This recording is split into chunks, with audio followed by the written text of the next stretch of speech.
আচ্ছা জ্যাক, তোমার ভাই অগি কেন আসলো না বলো তো? অগি কি খাবার খাবে না?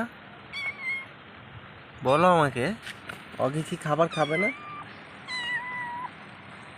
তুমি কি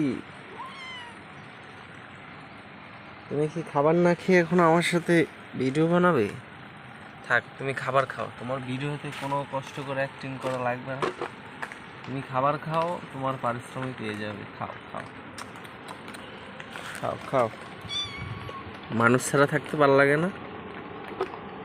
মূলত আমাদের ছাড়া ওরা একেবারে থাকতেই পারে না। Mu mu mu mu mu mu mu. ঠিক আছে, একটু বাসায় থাকো, আমি আসতেছি, আমি খাবার খেয়া আসতেছি। হ্যাঁ, এসে তোমাদের সাথেই থাকবো। ঠিক আছে, ঠিক আছে। ইয়াস, ইয়াস ইয়াস, থাকবো থাকবো থাকবো থাকবো থাকবো।